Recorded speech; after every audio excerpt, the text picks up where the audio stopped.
अस्सलाम वालेकुम। Welcome to the second lecture on constitution of Pakistan. और यहाँ पे हम जो है वो पहला कॉन्स्टिट्यूशन जो पाकिस्तान का है उसको डिस्कस करेंगे कि पहला कॉन्स्टिट्यूशन कौन सा था। पहला जो पाकिस्तान का कॉन्स्टिट्यूशन था वो 1956 में दिया गया। तो ये जो कॉन्स्टिट्यूशन है इसको आज हम डिस्कस करेंगे और मेक श्योर करेंगे आपने मेरा पहले वाला लेक्चर देखा है, तभी आपको सेकंड समझ में आएगा, क्योंकि ये सेकंड लेक्चर है कॉन्स्टिट्यूशन के ऊपर। तो देखें, ये रिटन कॉन्स्टिट्यूशन था। रिटन का मतलब है एक कंपाइल्ड फॉर्म में और लेंदी डॉक्यूमेंट था, मतलब कंपाइल्ड फॉर्म में एक ही था। It consist of 232 articles. इसमें 232 आर्टिकल्स थे और 13 पार्ट्स थे इसके अंदर। और मतलब इतने इसके पार्ट्स थे, 234 आर्टिकल्स, मतलब बहुत ज़्यादा आर्टिकल्स हैं, आर्टिकल्स इसके अंदर। ये फ्लेक्सिबल था। फ्लेक्सिबल का मतलब इसको अमेंड किया जा सकता था। अमेंड का मतलब है इसको चेंज किया जा सकता था। मतलब इतना फ्लेक्सिबल था, इस रिजिड बिल्कुल नहीं था, इसको हम चेंज कर सकते थे। ये चेंज क्या लिख रहा हूँ मैं, तो मुझे अपने मतलब हैंड राइटिंग में चेंज लेके आना चाहिए। ओके, सो इसको अमेंड किया जा सकता था या इसको चेंज किया जा सकता था थ्रू जो है वो पार्लियामेंट्री जो है ना वो प्रोसेस के थ्रू या पार्लियामेंट के थ्रू इसको चेंज किया जा सकता था। जब मेजोरिटी 2/3 मतलब 2/3 हाँ कहे, 3 में से 2 ऐसे अगर पार्लियामेंट का हाँ कहे तो हम इसको जो है वो चेंज कर सकते थे, इसमें अमेंडमेंट कर सकते थे, इसमें चेंजेस ले सकते थे। और यहाँ पे प्रेसिडेंट को बहुत ज़्यादा पावर दिया गया था। वो किसी भी ड्राफ्ट को वीटो कर सकता था, अगर उसको पसंद नहीं है वो उसको मतलब उसको नहीं मान सकता था। भले ही पार्लियामेंट की मेजोरिटी माने, लेकिन अगर प्रेसिडेंट को कोई ड्राफ्ट कोई चीज़ नहीं है पसंद तो वो उसको वीटो कर सकता था। तो प्रेसिडेंट के पास स्वीपिंग पावर्स थे। इस कॉन्स्टिट्यूशन में यह भी है कि पाकिस्तान, पहली मर्तबा जो लफ्ज़ इस्तेमाल हुआ पाकिस्तान के लिए, इस्लामिक रिपब्लिक ऑफ पाकिस्तान, वो 1956 के कॉन्स्टिट्यूशन में हुआ, इससे पहले नहीं हुआ। ये कंट्री का नाम जो है इससे अडॉप्ट किया गया, इस्लामिक रिपब्लिक ऑफ पाकिस्तान। और याद रखें, इससे पहले जो लेक्चर था वो ऑब्जेक्टिव रेजोल्यूशन के ऊपर था। ऑब्जेक्टिव रेजोल्यूशन इस कॉन्स्टिट्यूशन में भी था, इसका बुनियाद था, तभी तो यहाँ पे आपका वर्ड मिल रहा है इस्लामिक रिपब्लिक ऑफ पाकिस्तान।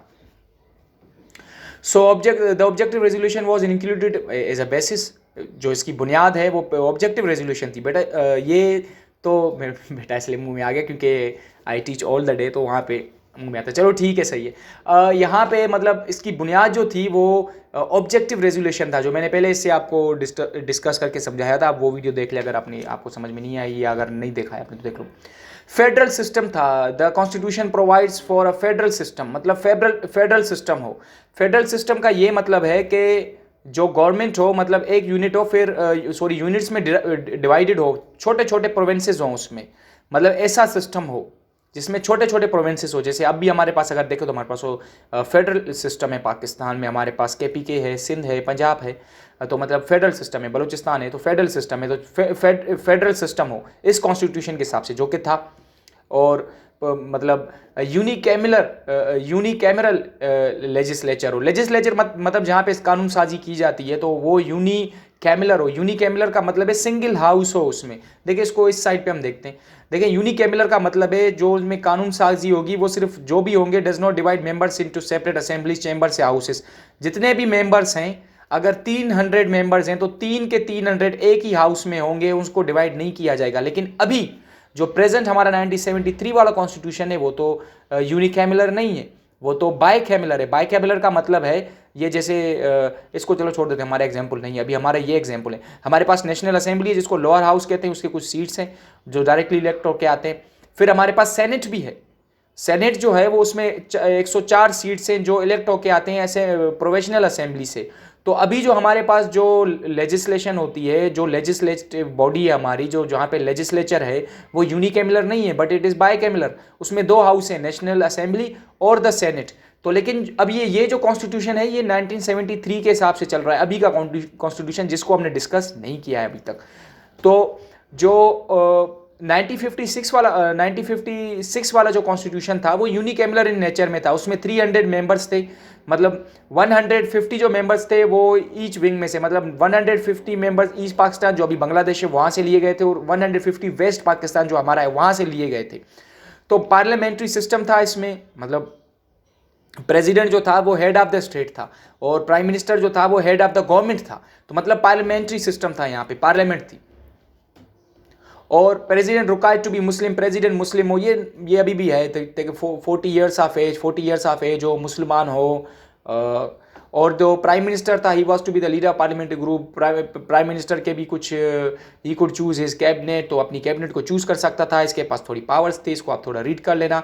जो प्रोविजनल अटोनमी मतलब खुद मुख्तियारी जो थी ना, वो प्रोविंसेस को curtailed in the constitution to a great extent. यहाँ पे जो यहाँ वाला कॉन्स्टिट्यूशन था, इसमें एक बात तो थी प्रोविजनल हो, लेकिन फिर भी उनको उतनी खुद मुख्तियारी नहीं मिली थी, उसको कर्टेल किया गया था, उसको इतनी मतलब खुद मुख्तियारी नहीं दी गई थी। कहा था कि भाई फेडरेशन हो, लेकिन फेडरेशन के बावजूद भी जो प्रोविजनल अटोनमी थी वो इतनी नहीं थी, खुद मुख्तियारी इतनी नहीं थी जो आज हमारे कॉन्स्टिट्यूशन में है 96, क्योंकि 18th अमेंडमेंट की वजह से, वो भी आगे डिस्कस करेंगे। इस्लामिक लॉ था, no law would be passed against the teachings of Islam, क्योंकि जो है वो इस्लाम के अगेंस्ट या कुरान के सुन्ना के अगेंस्ट आप कोई भी टीचिंग इसके अगेंस्ट आप नहीं कर सकते। ये इस कॉन्स्टिट्यूशन के ये सैलिएंट फीचर्स हैं, ये इंपॉर्टेंट चीज़ें हैं इसमें। फ्री और इंडिपेंडेंट जुडिशरी हो भाई, मुल्क में पूरे में जो है ना फ्री जुडिशरी हो। सुप्रीम कोर्ट जो है वो इंटरप्रेट करेगी कॉन्स्टिट्यूशन को, एडवाइस करेगी, सब कुछ करेगी, जो भी रिलेटेड है वो जुडिशरी के काम को बिल्कुल इंडिपेंडेंट करो, ये था। फंडामेंटल राइट्स हों, freedom of movement, freedom of speech, expression वगैरह वगैरह, ये सारी चीज़ें इसमें थी। कॉन्स्टिट्यूशन बहुत बड़ा था, वो 234 पेजेस और जो है इतने आर्टिकल्स उसके अंदर थे, तो लाजिम सी बात है बहुत ही बड़ा था, उसको यहाँ पे डिस्कस नहीं किया जा सकता सारे को। जो कोर पॉइंट्स हैं, कोर कॉन्सेप्ट्स हैं, हम उसको डिस्कस करने की कोशिश कर रहे हैं।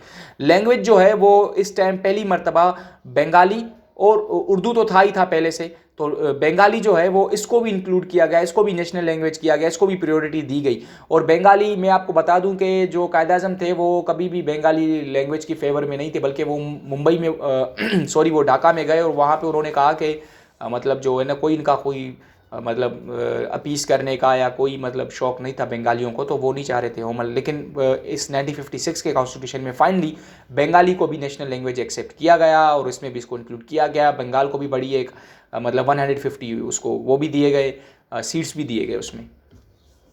अच्छा, फिर इसकी डेथ कैसे हो गई इस कॉन्स्टिट्यूशन की, ख़त्म कैसे होगा, कैसे? जो सिकंदर मिर्ज़ा थे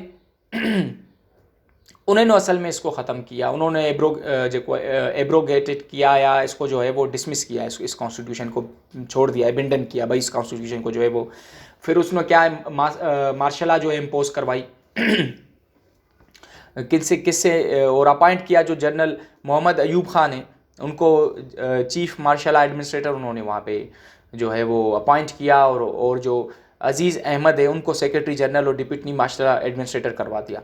तो जैसे ही अयूब खान जो है वो, जब अयूब खान आए मार्शल लॉ में तो उन्होंने किया, तो वो वैसे ही ओपनली क्वेश्चनिंग करते थे अथॉरिटी को और गवर्नमेंट को। तो उन्होंने क्या किया, वो फिर उन्होंने भी सिकंदर मिर्ज़ा को जो है डिपोज करके या जो है वो कास्ट आउट करके उसको भी निकाल के उन्होंने ख़ुद जो है वो पावर्स को अज्यूम कर दी प्रेसिडेंसी की, और ख़ुद जो है वो मतलब मिलिट्राइजेशन करवा दी और पॉलिटिकल सिस्टम में मिलिट्राइजेशन हो गई। मतलब जो अयूब खान है उनको जब आगे लेके आए सिकंदर मिर्ज़ा, तो फिर उन्होंने क्या किया, वो ख़ुद को ही उन्होंने प्रेसिडेंट बना दिया और फिर उन्होंने ख़ुद का कॉन्स्टिट्यूशन इंट्रोड्यूस कराया। तो ऐसे जो है वो कॉन्स्टिट्यूशन ये ख़त्म हो गया, इसकी डेथ हो गई। तो यहाँ पे इसको कंक्लूड करते हैं, मिलेंगे इंशाल्लाह नेक्स्ट वीडियो में। अपना ख्याल रखिएगा, अल्लाह हाफिज़।